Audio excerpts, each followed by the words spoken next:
നിങ്ങളെ ഉപദേശിക്കാൻ ഞാൻ ആളല്ല എന്ന് എനിക്കറിയാം. എന്നാലും എൻ്റെ ജീവിതത്തിൽ നിന്ന് കഴിഞ്ഞ ഒരു 30 വർഷക്കാലത്തിൽ നിന്ന് ഞാൻ മനസ്സിലാക്കിയ ഒരു 3 കാര്യങ്ങൾ ഞാൻ നിങ്ങളോട് പറയാം. പിന്നെ എൻ്റെ വാപ്പ എന്നോട് പറഞ്ഞൊരു കാര്യമാണ്.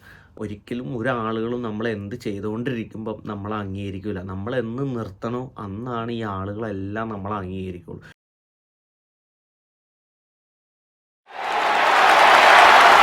ഹായ് ഫ്രണ്ട്സ്, അഭിജിയുടെ പുതിയ വീഡിയോയിലോട്ടെ എല്ലാവർക്കും സ്വാഗതം. അപ്പോൾ ഇന്ന് നമ്മൾ ചെയ്യാൻ പോണ വീഡിയോ എന്ന് വെച്ച് കഴിഞ്ഞാൽ UK വന്നപ്പോൾ ഞാൻ 2.5 വർഷം കഴിഞ്ഞു. 2.5 വർഷം കഴിയുമ്പോൾ പല ആളുകളും എന്നോട് ചോദിക്കാറുണ്ട്, പല ആളുകളും എനിക്ക് അഡ്വൈസും തരാറുണ്ട്. ബ്രോ, UK ഒരു നല്ല രാജ്യമാണ് ബിസിനസ് തുടങ്ങാൻ, എന്തെങ്കിലും ചെറിയ ബിസിനസ് തുടങ്ങി കൂടെ നല്ല കാശുണ്ടാക്കാം.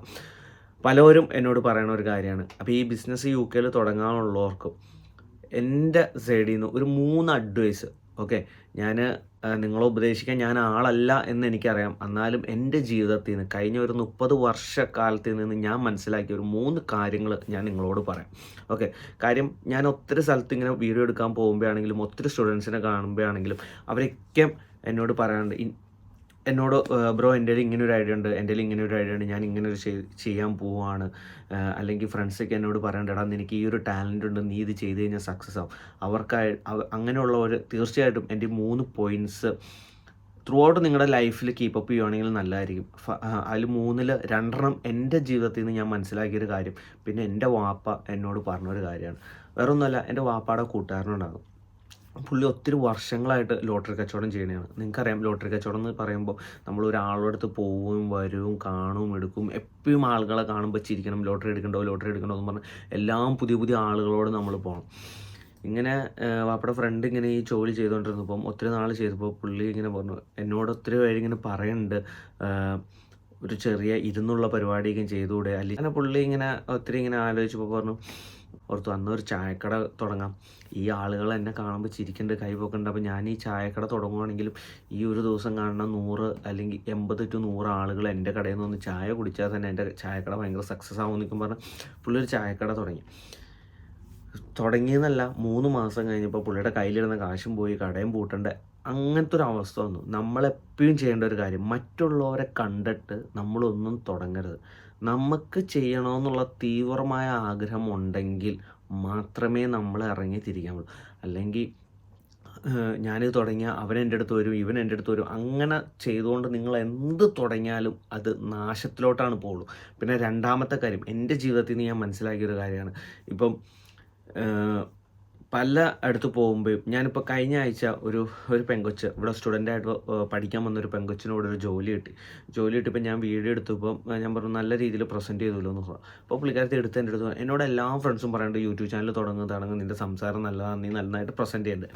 ഓക്കെ, അവർ തുടങ്ങാതിരിക്കുക, എന്തും ചെയ്യട്ടെ. പക്ഷേ മറ്റുള്ളവർ പറയണായിട്ട് നമ്മൾ നമ്മുടെ ചാനൽ തുടങ്ങി കഴിഞ്ഞാൽ, ഇപ്പം എനിക്ക് അത്യാവശ്യം നല്ല ഫ്രണ്ട് സർക്കിളുണ്ട്. എൻ്റെ ചില വീഡിയോ കണ്ട് ചിലവർക്ക് ജോലി കിട്ടിയത് എൻ്റെ വീഡിയോയുടെ കൈകൊണ്ടൊന്നുമല്ല, അതിനൊരു ശതമാനം കാരണമായെന്ന് മാത്രമാണ് ഞാൻ പറയണുള്ളൂ. പക്ഷേ ഞാൻ പറഞ്ഞില്ല, എനിക്കൊരു 100-150 ഒരു 200 ഫ്രണ്ട്സ് UK ഉണ്ടെങ്കിലും എൻ്റെ വീഡിയോ കാണുന്നത് കൂടി വന്ന 10-20 പേരായിരിക്കും അതിൽ. പക്ഷേ നമ്മളറിയാത്ത ആളുകൾ വരെ നമ്മുടെ വീഡിയോ കാണുന്നുണ്ട്. അപ്പോൾ ഇന്ന ആളുകൾ കാണും എന്ന് പ്രെഡിക്റ്റ് ചെയ്തുകൊണ്ട് നമ്മൾ ഒരിക്കലും ഒരു ചാനലോ അല്ലെങ്കിൽ നമ്മൾ ചെയ്യേണ്ട കാര്യങ്ങൾ നമ്മൾ നല്ല ആത്മാർത്ഥമായിട്ട് ചെയ്യുക. ഈ ചില യൂട്യൂബ് ചാനലും മരിച്ച ആളുകളും സെയിമാണ്. ഈ മരിച്ച ആളെ പറ്റി ഒരിക്കലും ഒരാൾ കുറ്റം പറയില്ല. അപ്പോൾ ഞങ്ങളുടെ കുടുംബത്തിൽ റീസെൻ്റ്ലി അല്ല, കുറച്ച് നാൾ മുമ്പ് ഒരാൾ മരിച്ചു. പുള്ളി അത്യാവശ്യം നല്ല രീതിയിൽ കള്ളൊക്കെ കുടിക്കുമായിരുന്നു. ആ കള്ളുകൂടി മാത്രമേ ഉള്ളൂ, വേറെ അലമ്പൊന്നുമില്ല. പക്ഷെ മരിച്ചു കഴിഞ്ഞിട്ട് ഒരാൾ പോലും പുള്ളിയുടെ കള്ളുകൂടിയുടെ കാര്യം പറഞ്ഞിട്ടില്ല. പുള്ളി ചെയ്ത നല്ല കാര്യങ്ങളാണ് പറഞ്ഞുള്ളത്. ഇപ്പോൾ പല യൂട്യൂബ് ചാനലും നല്ല വീഡിയോസ് ഇട്ടുകൊണ്ടിരുന്നതാണ്, വ്യൂസ് ഇല്ലയെന്നും പറഞ്ഞ് നിർത്തി കഴിഞ്ഞപ്പം അവർ പറയണ ഒരു കാരണമാണ്, അവൻ്റെ വീഡിയോസ് നല്ലതാണ്, ഇല്ലെങ്കിൽ അവൾക്കുടെ വീഡിയോസ് നല്ലതായിരുന്നു, അവരെന്തിൻ്റെ ചാനൽ നിർത്തി എന്നുള്ള ഒരു ഇത് വന്നുണ്ട്. ഓക്കെ, അപ്പം ഒരിക്കലും ഒരാളുകളും നമ്മളെന്ത് ചെയ്തുകൊണ്ടിരിക്കുമ്പം നമ്മളെ അംഗീകരിക്കില്ല. നമ്മളെന്ന് നിർത്തണോ അന്നാണ് ഈ ആളുകളെല്ലാം നമ്മളെ അംഗീകരിക്കുള്ളൂ.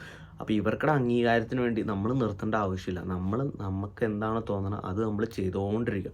പിന്നെ 3ാമത്തെ കാര്യം, ഞാൻ എല്ലാ കാര്യം സ്പീഡിൽ പറഞ്ഞു പോകണം. നിങ്ങളുടെ സമയം ഒരിക്കലും കില്ല് ചെയ്ത് നിങ്ങളുടെ സമയം ഒരിക്കലും നശിപ്പിച്ച് കളയണമെന്ന് എനിക്കൊരു ആഗ്രഹമില്ല. അതുകൊണ്ടാണ് ഞാൻ സ്പീഡിൽ പറഞ്ഞു പോകണം. 3ാമത്തെ കാര്യം, നിങ്ങൾ ബിസിനസ് തുടങ്ങാൻ താല്പര്യമുണ്ടെങ്കിൽ നിങ്ങൾ തീർച്ചയായിട്ടും ഒറ്റയ്ക്ക് ബിസിനസ് തുടങ്ങുന്നതായിട്ട് ഏറ്റവും നല്ല. പാർട്ട്ണറായിട്ട് ബിസിനസ് തുടങ്ങാതിരിക്കണം ഏറ്റവും നല്ലത്. കാരണം കഴിഞ്ഞ 6 വർഷം ഞാൻ കുവൈറ്റിൽ നിന്നിട്ട് ഞാനൊരു 2 വർഷം നാട്ടിൽ നിന്നു. അപ്പോൾ നാട്ടിൽ നിന്നപ്പം എന്ത് ചെയ്യണമെന്ന് അറിയാതെ ഞാനും എൻ്റെ ഒരു കൂട്ടുകാരനും കൂടി ഒരു ബിസിനസ് തുടങ്ങി ഞങ്ങൾ 2 വർഷം ഓടിച്ച്. പിന്നെ എനിക്ക് UK വൻ്റെ കാര്യം പറഞ്ഞു. പിന്നെ അങ്ങനെ ഇങ്ങനെ പ്രശ്നം വന്ന് അത് നശിച്ചു പോയി. എൻ്റെ ഒരു 25 വർഷമായിട്ട് അവൻ്റെ ഉള്ള ഒരു സുഹൃത്ത് ബന്ധമാണ് അവിടെ.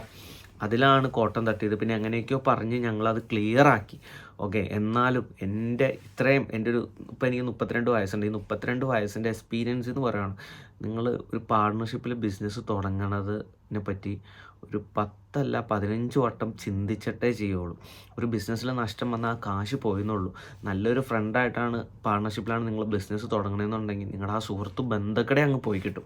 ഓക്കെ, അപ്പം ഈ 3 കാര്യങ്ങളാണ് കാര്യം. ഇപ്പോൾ UK എല്ലാ സ്റ്റുഡൻസും, ഇപ്പോൾ എൻ്റെ ബാച്ചിൽ വന്ന എല്ലാ സ്റ്റുഡൻസും ഒരേ ബിസിനസ്സിലോട്ട് ഇറങ്ങിത്തിരിക്കുകയാണ്. അവരൊരിക്കലും പിന്നോട്ട് വലിക്കാൻ വേണ്ടിയല്ല ഞാൻ ഈ വീഡിയോ പറയണത്. കാരണം ഞാനിത് എവിടെയെങ്കിലും ഇരുന്ന് പറയുമ്പോൾ അല്ലെങ്കിൽ ഇവരോട് പറയുമ്പോൾ ഇത് കേൾക്കാൻ അവർക്ക് ഒട്ടും താല്പര്യമില്ല. എന്നാന്ന് വെച്ചാൽ ഇതിൽ ഈ 3 കാര്യങ്ങളിലും ബിസിനസ് തുടങ്ങാതിരിക്കുന്നവർക്കൊരു നെഗറ്റീവ് പോലെ ഫീൽ ചെയ്യും. പക്ഷേ ഇതാണ് യാഥാർത്ഥ്യം. ഇങ്ങനത്തെ എന്തെങ്കിലും എക്സ്പീരിയൻസ് ഈ കാണുന്ന ആർക്കെങ്കിലും ഉണ്ടെങ്കിൽ നിങ്ങൾ തീർച്ചയായിട്ടും ഇതിൻ്റെ അടിയിൽ വന്ന് കമൻറ്റ് ഇടണം കേട്ടോ. കാരണം ഒത്തിരി സ്റ്റുഡൻസ് ഇവിടെ 10ഉം 20ഉം ലക്ഷം മുടക്കി ലാസ്റ്റ് കൂട്ടുകാരന്മാരായിട്ട് ഇടിയുണ്ടാക്കി. എനിക്ക് പേഴ്സണലി ഇവിടെ ഇപ്പോൾ ഇങ്ങനെ ഇതൊരു UK ഇൻഫർമേഷൻ മാത്രമല്ല കേട്ടോ. എൻ്റെ വീഡിയോസ് എല്ലാം UK റിലേറ്റഡ് ആണ്. ഇവിടെ എന്തിന് ഇത് ഇട്ടു എന്ന് ഓർത്ത് കഴിഞ്ഞാൽ ഇങ്ങനെ പ്രശ്നങ്ങൾ ഇവിടെ ഇപ്പോൾ കൂടി വന്നിട്ടുണ്ട്. അതുകൊണ്ടാണ് ഇപ്പോൾ നമുക്കറിയാം ഇവിടെ കാറ് കച്ചവടം, ഹോട്ടൽ, അക്കോമഡേഷൻ എടുത്ത് പാർട്ട്ണർഷിപ്പിൽ കൊടുക്കുക, ഒത്തിരി പരിപാടികളുണ്ട്. ഞാനിത് ആരെയും കൊള്ളിക്കാനോ ഒന്നിനുമല്ല പറയണത്. ചിന്തിക്കുക ചെയ്യുന്നതിന് മുമ്പ്. ഒരു ബിസിനസ്സിലോട്ട് ഇറങ്ങണമെന്ന് പറഞ്ഞു കഴിഞ്ഞാൽ ഇച്ചിരി റിസ്ക് എടുത്ത പരിപാടിയാണ്. കാര്യം UK ഒരു ഇൻവെസ്റ്റ്മെൻറ്റ് എന്ന് പറഞ്ഞാൽ ഒരു 10 ലക്ഷത്തിന് മുകളിലുള്ള ഇൻവെസ്റ്റ്മെൻ്റ് ഉള്ളൂ. അതിൽ കുറഞ്ഞുള്ള ഇൻവെസ്റ്റ്മെൻ്റ് ഉള്ള ബിസിനസ് ഉണ്ടോ എന്ന് എനിക്കറിയില്ല. കാര്യം UK ഒരു ബിസിനസ് തുടങ്ങണമെന്നുണ്ടെങ്കിൽ തന്നെ നമ്മൾ ഗവൺമെൻറ്റിന് ഇത്ര ഫണ്ടെല്ലാം റൈസ് ചെയ്ത് കാണിക്കണം.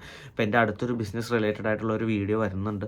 അതിൽ അവന് ഏകദേശം 50 ലക്ഷമാണ് ഇവിടെ ഇൻവെസ്റ്റ് ചെയ്തേക്കണം. വീഡിയോ ഇഷ്ടപ്പെടുവാണെങ്കിൽ മാത്രം എൻ്റെ ചാനൽ ലൈക്ക് ചെയ്യുക, സബ്സ്ക്രൈബ് ചെയ്യുക.